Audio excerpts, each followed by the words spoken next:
안녕하십니까? 저는 작은 형제회 정장표 레오라고 합니다. 이번에 프란치스칸 영성학술 발표의 주제는 이스라엘 성지 과거와 현재입니다. 이러한 대주제 하에 제가 맡은 부분은 구약과 성지라는 주제입니다. 그래서 이 주제 아래서 구약시대 성지들 가운데 예루살렘 얘기를 여러분과 한번 해보고자 합니다. 예루살렘은 여러분이 잘 아시다시피 그 성경에 아주 자주 언급되는 지역입니다. 하지만 이 지역이 처음부터 이스라엘 도성이었던 것은 아닙니다. 이스라엘 백성이 가나안 땅에 들어와서 다윗 왕 때에 비로소 이 예루살렘 도성을 점령한 후에 수도로서 이어오게 되는 것이죠. 그 이스라엘의 그 첫 번째 왕인 다윗이 예루살렘을 그 점령하는 이야기가 이 사무엘 5장에 나오게 되는데 한번 들어보겠습니다. 5장 6절 이하를 보면은 다윗 임금이 부하들을 거느리고 예루살렘으로 가서 그 땅에 사는 여부수족을 치려하자 여부수 주민들이 다윗에게 말하였다. 너는 이곳에 들어올 수 없다. 눈먼 이들과 다리 저는 이들도 너쯤은 물리칠 수 있다. 이렇게 이제 호언장담을 했죠. 하지만 다윗은 점령하게 됩니다. 그래서 7절에 이렇게 얘기를 합니다. 그러나 다윗은 시온 산성을 점령하였다. 그곳이 바로 다윗 성이다. 그래서 이렇게 마치 이야기를 풀어나가는 것처럼 이 사무엘 기를 기록한 사람은 이렇게 얘기를 하는데 그 9절에 보면은 그러니까 이 사무엘기 5장 9절에 보면은 이렇게 전합니다. 다윗은 그 산성에 살면서 그곳을 다윗 성이라고 하였다. 그러니까 다윗이 이 예루살렘을 점령하기 전에 헤브론에 있었죠. 그래서 헤브론에서 예루살렘으로 올라와서 이곳을 점령한 후에 그곳의 이름을 이전에는 시온 산성이라고 했던 것을 이제는 이름을 바꿔서 다윗 성이라고 이제 명명하게 됩니다. 히브리 말로는 이르 다비드라고 하지요.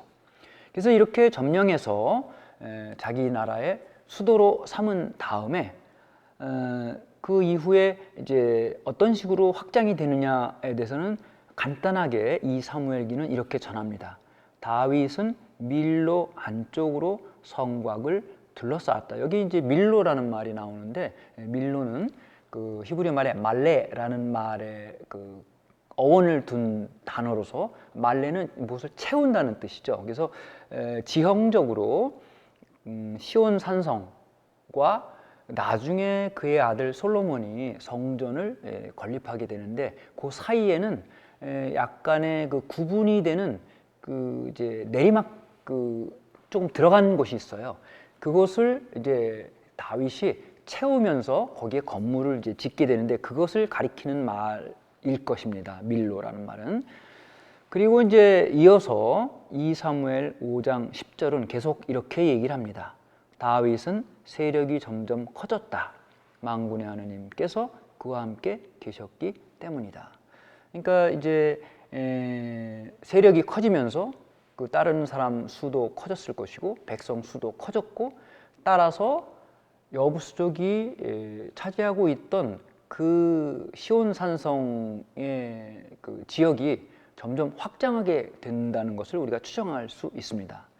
이와 함께 또 하나 이제 주목할 만한 것은 뭐냐면 11절이 이렇게 전하고 있는데 티로 임금 히람이 다윗에게 사절단과 함께 향백나무와 목수와 석수들을 보내어 다윗에게 궁을 지어주게 하였다. 그러니까 이제 당시에 이 향백나무, 오늘날의 레바논이라는 나라에 그 향백나무라고 하는 아주 좋은 목재가 있어요. 그래서 그것을 보내주고 목수까지 보내줘서 잘 보이려고 하는 것이죠. 이제 아마 당시에 약소국가였던 것이죠. 그래서 이스라엘이라는 국가의 잘 보이기 위해서 이렇게 이제 사절단도 보내고 궁전을 지을 사람과 재료를 보내게 되는 것이죠. 이렇게 그 예루살렘은 다윗 왕이 도성을 삼은 다음에 계속 확장하게 된다는 것을 이 사무엘기는 우리에게 전해주고 있습니다. 이 아들 때에 보면은 솔로몬이 이제 그 뒤를 이어서 나중에 북쪽으로 확장하게 되는데 예루살렘을 1열왕기 11장 27절을 보면은 그가 임금에게 반기를 든 사정은 이러하다 하면서 솔로몬이 밀로 궁을 세우고 자기 아버지 다윗의 성에 갈라진 틈을 막을 때였다. 여기 갈라진 틈이라는 얘기 나옵니다. 아까 제가 말씀드렸는데 다윗이 처음에 살던 예루살렘 도성, 그리고 솔로몬이 나중에 북쪽으로 더 확장을 하면서 이제 성전을 짓게 되는데, 그 사이에 어떤 그 두 개의 언덕이 있다고 여러분이 상상을 하시면 돼요. 그러면 그 두 개의 언덕 사이에 그 이제 밑으로 약간 그 들어간 부분이 있는데 거기를 틈을 메우게 되는 것이죠. 그것을 이제 밀로라고 이제 부른 것인데, 거기에 이제 건물들을 계속 짓게 돼요. 그래서 다윗 때 이 기존에 있던 시온 산성의 성벽을 뚫고 확장을 했던 것이죠. 이 갈라진 틈을 솔로몬은 막았다는 이 얘기가 지금 1열왕기 11장 27절에 나오게 되는 것이죠. 그래서 이렇게 성경을 보면은 우리가 정확히는 알 수 없지만 어느 정도 확장이 어느 쪽으로 되었고 어떤 식의 건축물이 이루어졌고 그 당시에 많은 건축물들이 있었을 것이다 라는 것을 미루어 짐작할 수 있게 됩니다. 오늘 여러분과 구체적으로 알아볼 것은 이렇게 이제 역사적으로 변천하게 되는 예루살렘이 그 경계가 이제 변하게 되는 것이죠. 다윗 왕 때 예루살렘 경계, 솔로몬 때의 경계, 또 그 이후 왕 때의 경계. 근데 우리가 다 다룰 수는 없고 다윗 왕 때부터 바빌론 유배 이전까지의 예루살렘의 경계가 어느 정도 됐을 것인가 라는 것을 이제 포인트로 삼아서 이것에 대해서 많은 고고학자들이 발굴을 했어요. 그래서 그 발굴을 어디에서 무엇을 발굴했고 그 발굴물들에 대해서 그들이 어떤 결론을 내렸고, 그래서 그것과 성경 및 다른 그 문헌들이 얘기하는 것과 어떤 식으로 일치해 들어가는가라는 것을 여러분과 함께 살펴보겠습니다. 그래서 이 오늘 강의는 고고학 발굴 결과들을 중심으로 설명해 나가겠습니다. 고대 중동에서 하나의 그 방어벽이 있는 도성의 경계를 알아보기 위해서는 세 가지 요소를 알아보게 됩니다. 하나는 뭐냐면은 성벽의 자치를 봐야 됩니다. 두 번째는 상수 시설을 봐야 됩니다. 이것은 왜냐하면 그들이 살아나기 위해서는 물이 가장 귀중하거든요. 그래서 그 물을 어떤 식으로 끌어서 썼는가를 살펴보면은 그 성의 경계가 드러나게 되는 것이죠.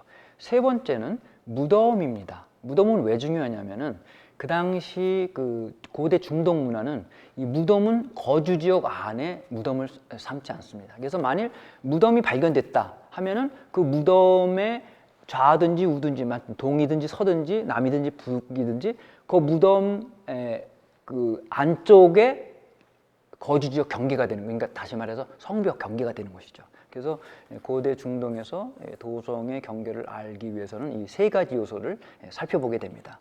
그것을 우리가 오늘 보겠습니다. 먼저 이제 그 구체적인 설명에 들어가기 전에 그 예루살렘이 지형적으로 어떤 그 이제 모양을 하고 있는지를 볼 필요가 있겠죠. 그래야지 여러분이 지금 이제 고고학적 발굴을 볼 때 이해하게 되실 텐데, 여기 이제 보면은 이쪽이 북쪽이 됩니다. 그래서 여기 여러분이 이런 그 선을 하나 보게 되는데, 이 선은 왜 있냐면은 여러분이 이제 예루살렘을 가보신 분들은 계시지만 지금도 성이 있습니다. 거기를 올드 시티라고 그래요. 그러나 그 올드 시티는 터키가 지배할 때에 세운 도성이에요. 현재의 도성을 표시한 거예요. 이게. 그러나 그건 옛 도성은 아니죠. 그래서 이쪽이 이제 북쪽이고, 이 지형적으로 계곡이 커다란 중심계곡 여러 개 있는 중에 중심계곡이 2개가 있습니다. 동쪽에 키드론 계곡이 있습니다. 그 다음에 여기 남쪽에서 서쪽으로 가면서 다시 북쪽으로 가는 여기가 흰놈 계곡이라고 합니다. 그래서 이제 동쪽에 이쪽으로 좀 더 가면 여기가 올리브산이 되는 것이죠. 그리고 이 커다란 계곡 중간에 작은 계곡 하나가 또 있어요. 그것이 뭐냐면 티로페온 계곡이라고 하는 곳입니다. 그래서 이게 보면은 키드론 계곡, 흰놈 계곡, 티로페온 계곡이 이렇게 있어요. 그리고 처음에 다윗이 여부스 쪽을 물리치고 점령했던 시온 산성은 요 위에 부분, 요것이 이제 그 최초의 다윗 성이 되는 것입니다. 이후에 여기에 이제 또 하나 등고선을 보면은 또 하나의 언덕이 있는데 여기에 이제 솔로몬이 성전을 건립하게 되는 것입니다. 그래서 이 언덕과 이 언덕 사이에 들어간 부분이 있게 되죠. 이렇게 여기를 이제 밀로라고 해서 여기를 흙이나 돌 같은 걸로 채우게 되는 것이죠. 그리고 거기에 건물을 건립하게 되는 것이죠. 그 다음에 이제 이쪽 동쪽에서 서쪽으로 보면은 서쪽에는 또 하나의 계곡이 있어요. 그래서 요거는 이제 그 가로지르는 계곡이다 이렇게 사람들이 이름을 붙였는데 여기도 이 계곡을 중심으로 언덕 하나와 5번 언덕과 4번 언덕이 있게 되는데 나중에 이것은 이제 그 솔로몬 왕 이후에 나중에 히스기야 왕 때 인구가 늘어나면서 서쪽으로 이제 확장하게 되는 그때 이제 다시 한번 제가 언급을 해드리겠습니다. 그래서 대강 이렇게 그 지형을 볼 적에 예루살렘은 이쪽이 동쪽, 서쪽, 북쪽, 남쪽에서 동쪽으로 키드론 계곡이 있고 남서쪽으로 흰놈 계곡이 있고 중간에 티로페온 계곡이 있다. 이렇게만 한번 아시면 되겠고 그 다음에 이제 이거는 뭐냐면은 아주 많은 고고학자들이 발굴을 했어요. 그래서 그 발굴했던 곳과 그 발굴자의 이름 그리고 몇 년도에 발굴했는가를 그 표시한 건데 우리가 이걸 다 알 필요는 없고 오늘 여러분하고 살펴보려고 하는 것은 이제 이걸 좀 확대했기 때문에 그런데 아까 처음 그랬죠. 다윗 성이라고 한 이쪽이 이제 키드론 계곡, 흰놈 계곡 그리고 여기가 티로페온 계곡이 이렇게 들어가게 됩니다. 이 부분, 다윗성 부분을 중심적으로 보게 될 텐데 다윗성에서도 동편 언덕을 중심으로 좀 보려고 합니다. 그 처음 이제 고고학 그 발굴물들을 볼 적에 처음 그 영국의 캐년이라는 그 여자 고고학자의 발굴물들과 그 결과를 보려고 합니다. 이분은 이분 이전에도 고고학자들이 발굴한 것이 있는데 거기에 이어서 같은 장소를 발견했는데 이분이 발굴을 한 곳은 이따 다시 지도상에서 보겠지만 아까 말씀드렸듯이 다윗 성의 동편 언덕이 됩니다. 근데 이제 이분이 발굴했던 그 지역과 연관되는 성경 구절들 이제 자료가 되는 성경 구절들을 먼저 한번 들려드리겠습니다. 먼저 볼 것은 이역대기 27장 3절인데 여기 보면은 요탐은 야훼의 집 윗대문을 세웠다. 그리고 오펠의 성벽 위에 많은 것을 지었으며 이렇게 얘기합니다. 여기 얘기하는 요탐 왕은 기원전 731년부터 715년까지 다스렸던 왕으로서 여기 야훼의 집, 성전을 얘기하는 것이죠. 솔로몬이 건축했던 야훼의 집 윗대문을 세웠다. 그리고 오펠의 성벽 위에 많은 것을 지었다. 이 오펠은 원래는 아까 말씀드렸던 그 다윗 성과 나중에 성전이 자리하게 되는 그 북쪽 언덕 사이의 것을 그 오펠이라고 가리켰는데, 그 이후에는 다윗성 전체를 가리키는 용어로 사용이 된 그런 말입니다. 그래서 오펠의 성벽 위에 많은 것을 지었다. 그러니까 건축 활동을 많이 했다는 것을 얘기해주고 있죠. 두 번째 들어보실 그 성경은 이역대기 32장 1절부터 8절입니다. 한번 읽어보겠습니다. 이렇게 이 일을 충실하게 이루어 놓은 다음이었다. 아시리아 임금 사네립이 쳐들어왔다. 이건 이제 히즈키야 왕 때 얘기인데, 그는 유다에 쳐들어와서 요새 성읍들을 점령할 생각으로 진을 쳤다. 히즈키야는 사네립이 와서 결국 예루살렘을 공격하리라는 것을 알고 대신들과 용사들과 함께 의논한 뒤 도성 밖에 있는 샘들의 물줄기를 막기로 하였다. 이건 왜냐하면 물이 굉장히 중요하죠. 그래서 적군이 와서 그 물을 차지하게 되면은 꼼짝없이 지게 되는 것이죠. 그래서 그 이제 예루살렘의 가장 중요한 샘인 기혼샘이라고 있는데, 그 기혼샘을 성 밖에서 들어갈 수 없도록 이제 방비를 하는 것이죠. 그들이 임금을 지지하자 많은 백성이 모여 모든 샘과 이 땅에 흐르는 시냇물을 막았다. 그러면서 그들은 아시리아 임금들이 와서 어찌 많은 물을 얻게 내버려 두겠는가 하고 말하였다. 히즈키야는 용기를 내어 허물어진 성벽들을 모두 쌓고 탑들을 높였으며 성 밖에 또 다른 성벽을 쌓았다. 이제 이때가 히즈키야 왕이 다스리던 때가 기원전 711년부터 682년까지인데, 그 북왕국 이스라엘이 기원전 722년, 721년경에 이제 멸망을 당하죠, 아시리아한테. 그렇게 북왕국 이스라엘을 멸망시킨 아시리아가 이제 남왕국 유다까지 차지하기 위해서 내려오는 그 상황에서 이제 방비를 하게 되니까 허물어진 곳은 다시 보수를 하고, 또 중요한 물, 그것은 적이 그것을 점령하지 못하도록 막는, 이런 얘기가 지금 나오고 있는 것이죠. 그는 다윗 성 안에 있는 밀로 궁을 보수하고, 여기 밀로라는 말이 또 한 번 나오죠. 그래서 그 다윗 성과 성전 사이에 있던 그 지역에 이제 아마 궁이 있었던 것 같아요. 그래서 밀로 궁을 보수하고 표창과 작은 방패도 넉넉하게 만들었다. 이어서 군대를 통솔할 전투 지휘관들을 임명한 다음 그들을 성문 광장에 모아놓고 격려하며 말하였다. 힘과 용기를 내어라.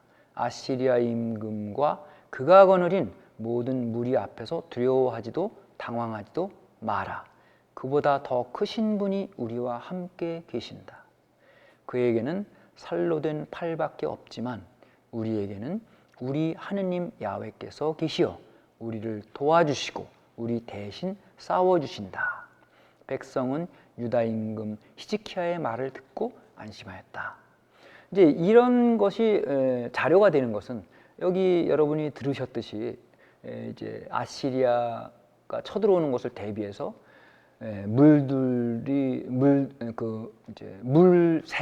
물길들을 적으로부터 보호하기 위해서 무슨 건축을 했을 것이고, 또 성벽도 보수했을 것이고, 그러니까 건축이 일어났다는 것이죠. 그렇기 때문에 수백 년이 흐른 다음이지만 고고학자들은 이러한 문헌 자료를 가지고 그 지역을 이제 발굴을 해보는 것이죠. 이것을 알아내기 위해서. 이것이 이제 문헌 자료가 되는 것이죠. 세 번째 들어보실 말씀은 이역대기 33장 14절인데 한번 들어보세요. 이런 일이 있고 난 뒤 므낫세는 기혼샘 서쪽 골짜기에서 물고기문 입구에 이르기까지 오펠을 돌아가며, 아까 오펠이라는 말 들으셨죠? 이제 나중엔 다윗성 전체를 가리키는 말이라고 그랬죠. 오펠을 돌아가며 다윗성의 외곽 성벽을 쌓고 그 성벽을 매우 높이 올렸다. 그리고 유다의 모든 요새 성읍에 군대의 장수들을 배치하였다. 이때 이제 수비를 강화한 것이죠. 이 므낫세라는 왕은 기원전 682년부터 627년까지 다스리던 왕입니다. 그러니까 히즈키야 왕 그 다음 왕이죠. 그 다음에 이제 마지막으로 들어보실 그 성경은 이사야연서 32장 14절입니다.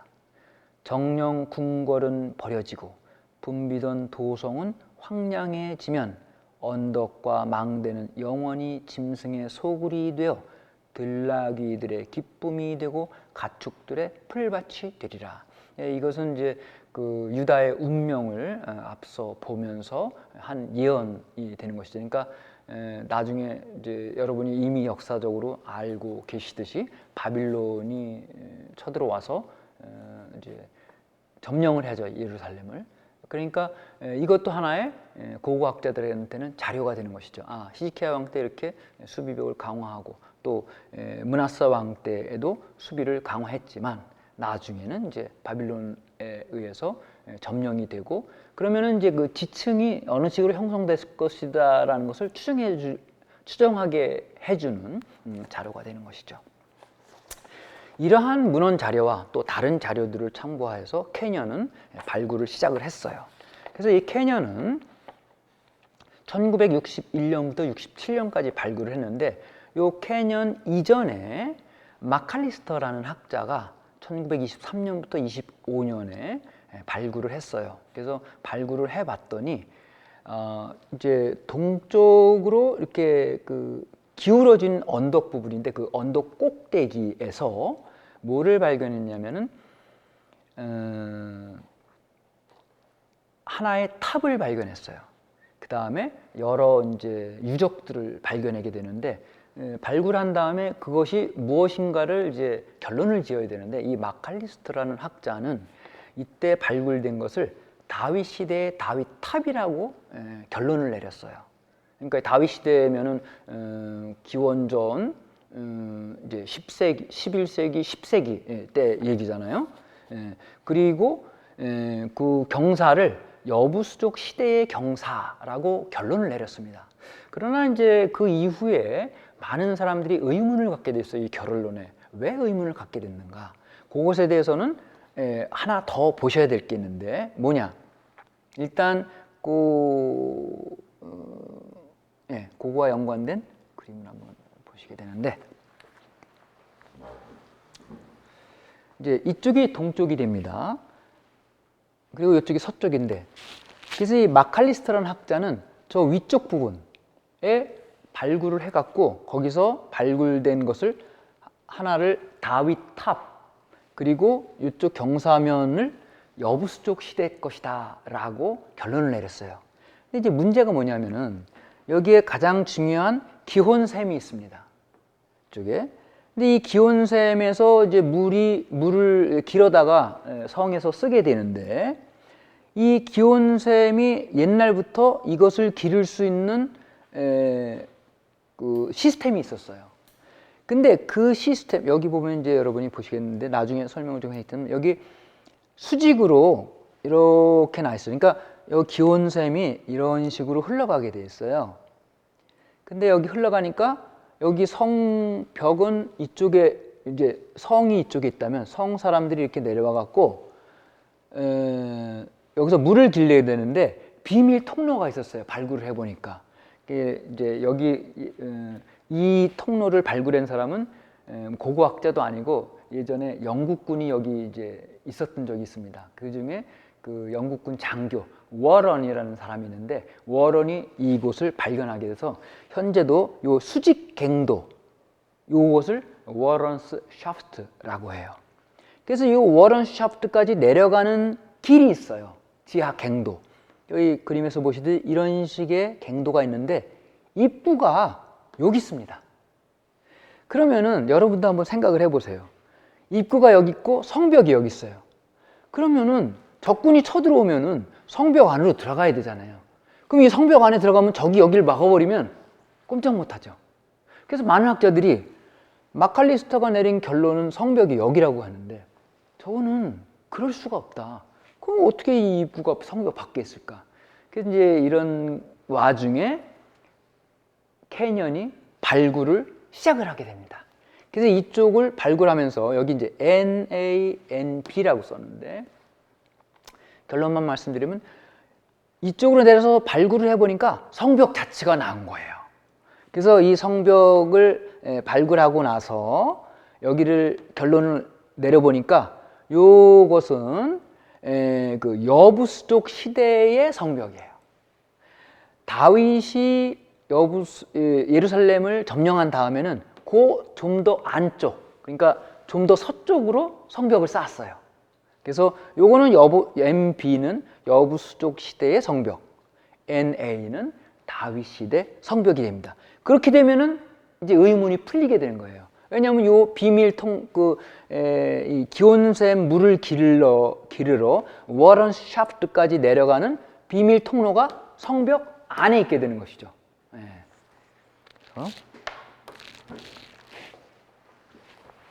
그래서 이제 캐년은 1961년에서 67년까지 두 차례에 걸쳐서 발굴을 했습니다. 그래서 첫 번째 1961년부터 62년 발굴에서는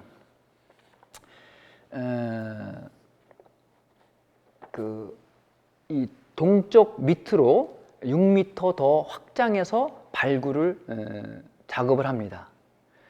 그래서 아까 말씀드렸듯이 왜 더 동쪽으로 내려가서 발굴을 하게 됐냐면은 마칼리스터의 주장이 이해가 안 가는 것이죠. 그 워런 샤프트로 내려가는 지하갱도 입구 분명히 그 바깥에 성벽이 있을 것이다 추정을 하고 더 밑으로 가서 발굴을 하게 되었고 결과적으로 성공을 하게 된 것이죠. 그래서 그 밑에 가봤더니 아까 말씀드렸듯이 여부수족 시대의 성벽과 다윗 시대의 성벽의 자취를 발견하게 됩니다. 그리고 이제 67년에 두 번째로 더 발굴을 확장을 했는데 이제 더 확장을 못하게 된 이유는 더 하고 싶었지만 이쪽에 이게 수백 년 전에 쌓은 성벽이잖아요. 여기는 이미 그 팔레스타인 사람들이 사는 마을이에요. 실루안이라고. 그래서 거기 길이 있고 그래갖고 발굴을 중지를 한 것이죠. 그래서 거기까지 할 수 있는 데까지 발굴을 하고 난 다음에 캐년은 이제 결론을 내리게 됩니다. 하여튼 이제 이 캐년은 뭐를 발견했냐면 남북으로 세워진 총 12.25m의 성벽을 이제 발견했고 이 성벽은 북쪽 끝에서 다시 서쪽으로 방향을 이제 바꾸고 있었던 것이죠. 여기 이제 한번 다음 그림을 이렇게 보면은 요것은 이제 방향이 조금 이제 했는데 요거는 좀 거꾸러졌지만 방향이 동서가 바뀌었어요. 이쪽이 이제 동쪽이 됩니다. 이쪽이 서쪽이 됩니다. 그래서 마칼리스터가 발굴했던 건 여기 꼭대기에 있는 거고, 그 다음에 그 밑에 그 워런 샤프트로 내려가는 비밀 그 입구가 있는 것이고, 그 밑을 판 것이죠. 그 캐년이. 그래서 파보니까 이제 단면으로 이렇게 보인 거예요. 그러니까 이런 데는 뭐 돌로 쌓고 성벽을 쌓기 위해서 밑에 지지대. 그래서 여기 NP, 요것이 여부수족 시대의 성벽, NA, 요것이 이제 다윗 시대와 그 이후 시대의 성벽이 되는 것입니다. 이것은 이제 뭐 사진이 잘 안 보이지만 당시에 이제 발굴한 다음에 성벽 돌 쌓은 거 사진 찍어 놓은 건데 사진이 좀 좋지는 않습니다. 그리고 이제 발굴하고 나면은 이제 다시 메우죠. 사람들이 거기 살고 있으니까. 이건 뭐 그런 단면이고요. 아까 말씀드린 이제 워런 샤프트는 그러니까 본 거고, 그거를 이 사람이에요. 그 워런이라는 사람이 영국군 장교인데 이제 뭐 이렇게 그 장교니까 군인으로서의 임무를 수행하다가 우연히 발견하게 된 것이에요. 그 이 사람의 이름을 따서 워런 샤프트라고 하죠. 그래서 지금 여러분이 만일 예루살렘을 가서 그쪽 그 다윗 도성이라고 하는 곳을 가면은 이제 국립공원화돼 있어갖고 들어가 볼 수 있게 돼요. 이 지금 여러분이 보시는 곳이 그 워런 샤프트 입구까지 가는 지하 갱도입니다. 그래서 일로 쭉 내려가게 되죠.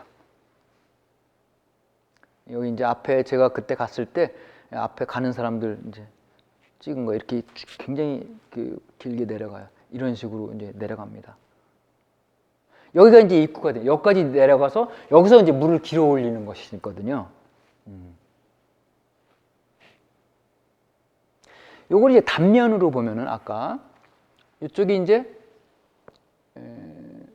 서쪽이 되는 것이고 이쪽이 동쪽이죠. 이거 기온샘이거든요. 기온샘에서 물길이 이렇게 흐르면은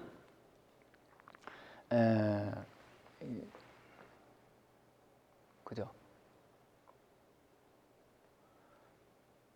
요것이 이제 성벽이 되는 거예요. 요게 성벽. 그 성벽 안쪽에 이쪽으로 들어갈 수 있는 이제 요 지하 갱도가 이렇게 있는 것이죠.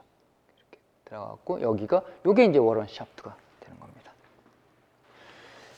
그래서 아까 이제 저걸 보고선 말씀드렸듯이 그래서 이제 남북으로 세워진 총 12.25m의 성벽을 발견했고 그 다음에 이 성벽을 또 위로 좀 더 확장해서 보니까 북쪽 끝에서 다시 서쪽으로 방향을 바꾸고 있는 것을 발견했고 그리고 이 성벽의 기초 부분에서 청동기 시대 중기의 도자기들이 발견됐어요.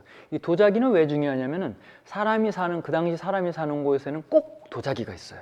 도자기가 있었다는 것은 거주했다는 것을 의미합니다. 그러니까 오래 전부터 이미 청동기 시대 때부터 살아왔다는 것이고 성벽 밑에서 그것이 발견됐다는 것은 청동기 시대 중기라는 것은 그러니까 이스라엘이 그 예루살렘을 점령하기 전부터 가나안 사람들이 거기 살고 있었다는 것을 증명해 주는 것이죠.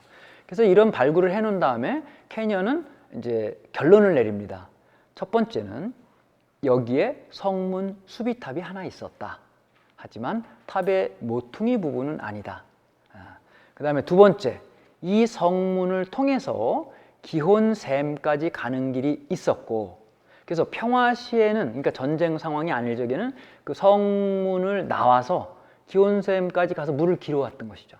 근데 만약 전쟁이 발발했을 때는 성문을 닫고 들어와야 되죠. 성문 안쪽에 비밀 입구가 있는 것이죠.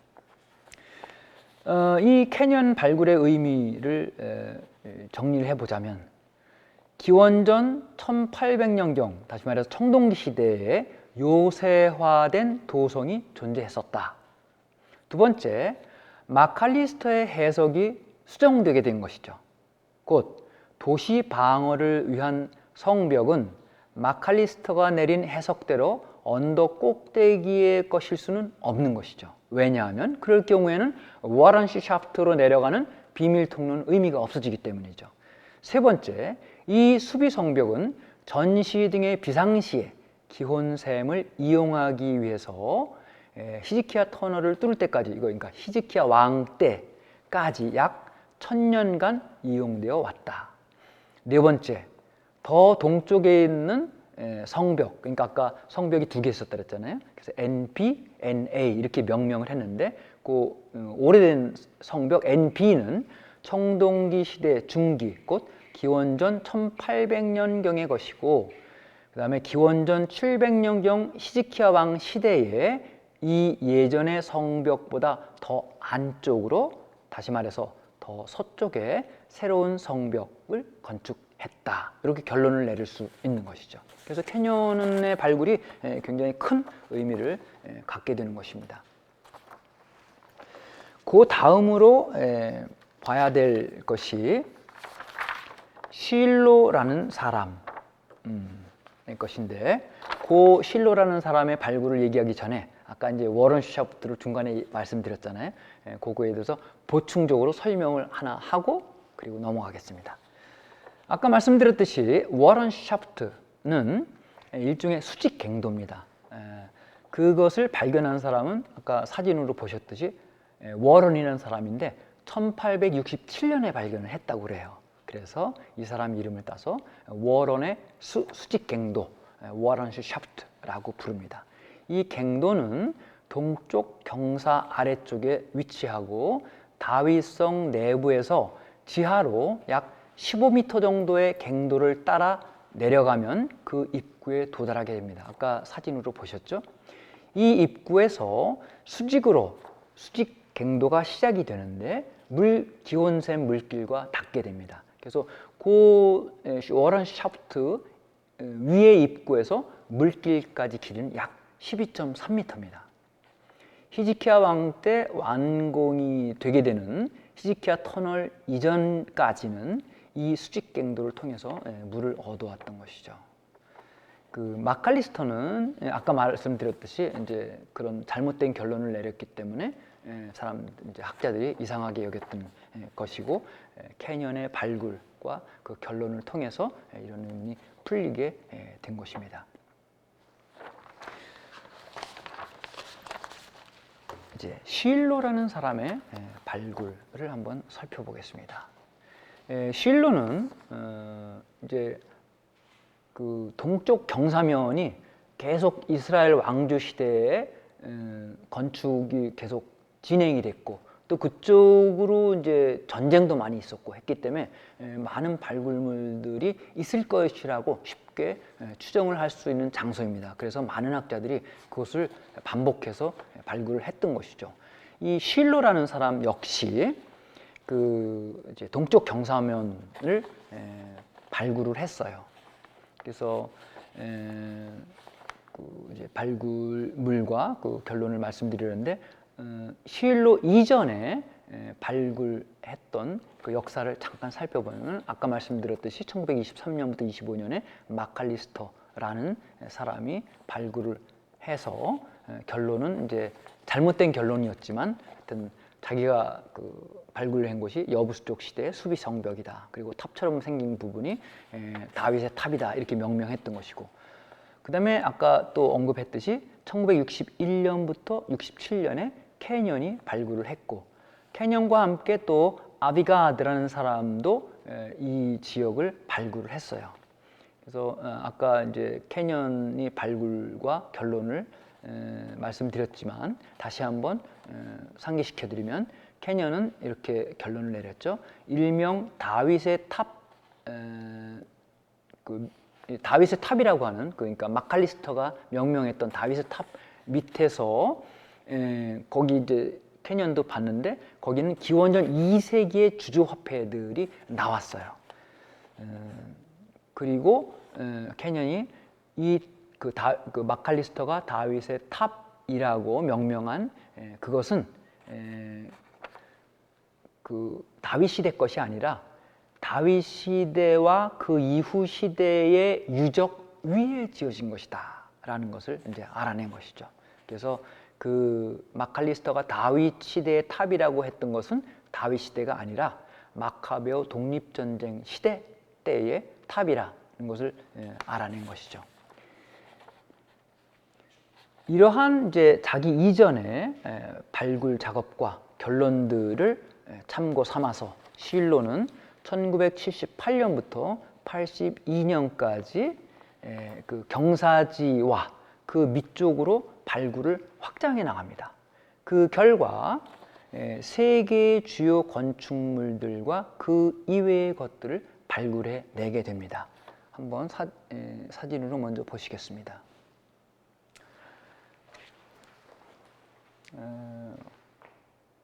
이것이 이제 굉장한 그 일종의 고고학적 성공, 발굴 성공이라는데, 쉴로라는 사람이 발굴해낸 그 이제 유적지예요. 이제 사진이 이렇게 있고, 좀 더 정면에서 본 사진을 보면은 이제 여기 이제 이렇게 돼 있죠. 그래서 마칼리스터가 얘기했던 그 꼭대기는 이쪽이에요. 그 훨씬 밑인데, 그래서 이런 식의 사진이 이제 있는 것이고, 요것은 조금 이따 이제 좀 더 자세하게 설명을 해드릴 텐데, 일명 아히엘의 집이라는 일종의 가옥입니다. 그래서 이걸 한번 잘 기억을 해두시고 그 다음 사진을 보세요. 네, 요거는 이제 그 사진을 조금 이렇게 설명하기 위해서 번호를 붙였는데, 아까 말했던 그 아히엘의 집이라고 했던 것이 요 4번이에요. 그리고 이제 여기 보면은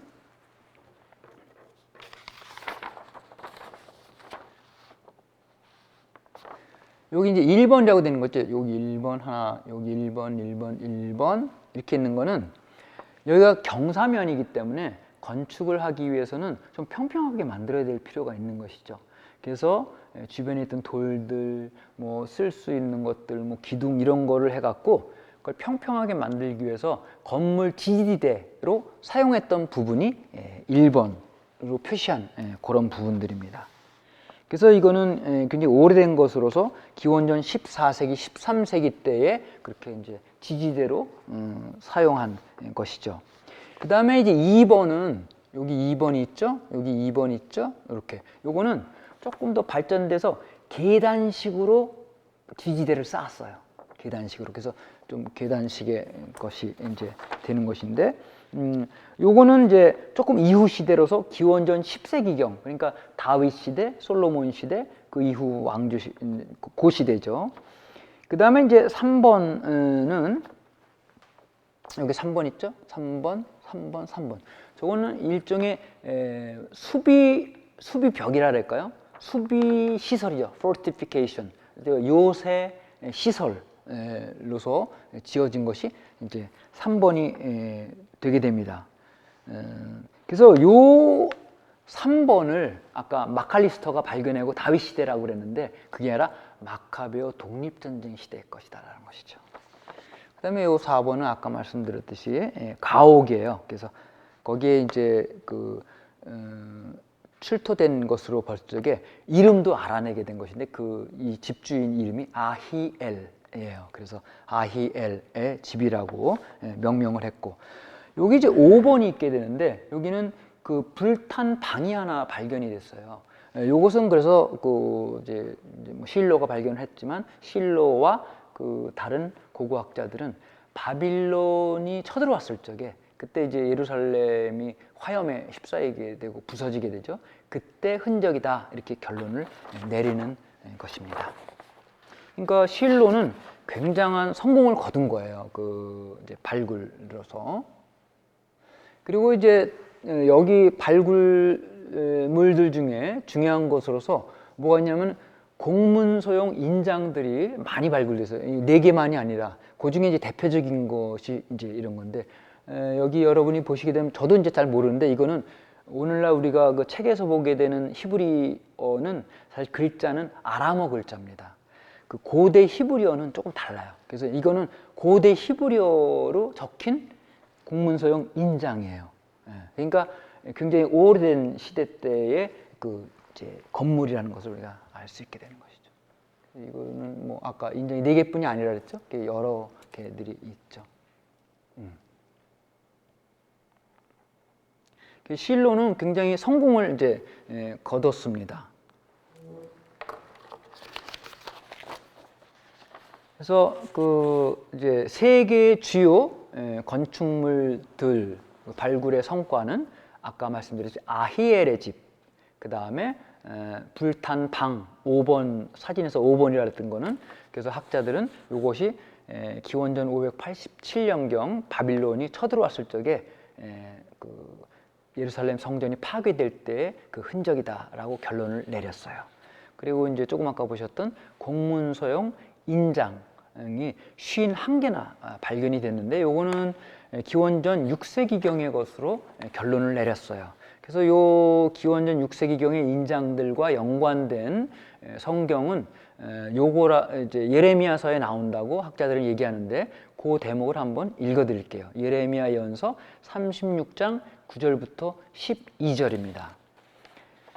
유다 임금 요시야의 아들 여호야킴 제5년 9째 달에 예루살렘의 모든 백성과 유다 성읍들에서 예루살렘으로 올라온 모든 백성은 야훼 앞에서 단식을 선언하였다.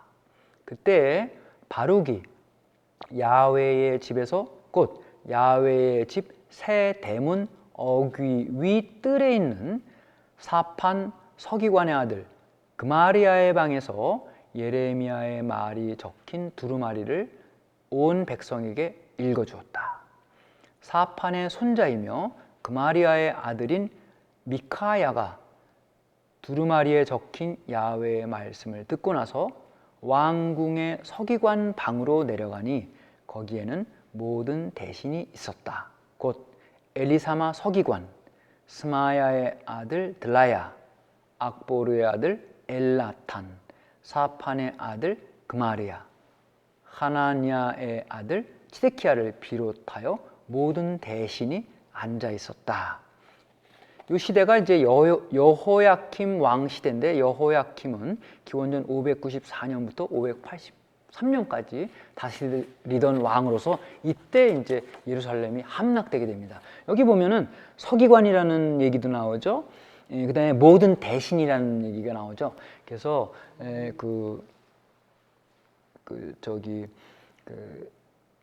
실로가 발굴한 그 발굴물들, 그 지역은 아마도 다 그 이제 왕궁과 연관된 그 일종의 행정 도시랄까요? 그 행정 지역.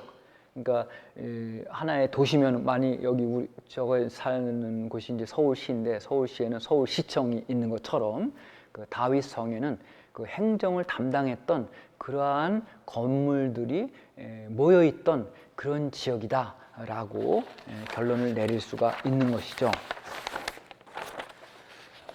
이제 이게 발굴을 해낸 것들을 그 성격을 좀 말씀을 드리면, 그 발굴물들의 일부는 가나안 시대, 다시 말해서 기원전 14세기에서 13세기의 방어 요새 건축물들 위에 건축이 되었어요. 그러니까 그 이전 시대의 건축물들을 지지대 삼아서 건축되었고, 일부는 기원전 9세기경의 석조 건축물 밑에 위치하고 있다. 그것은 이제 하여튼 그 이전 시대에 쓰다가 안 쓰게 된 것들, 폐허가 된 그런 것들을 지지대를 삼았다는 것이죠. 아까 이제 이 사진에서 1번 그리고 2번 이제 그런 것들 여러분이 이제 보셨잖아요.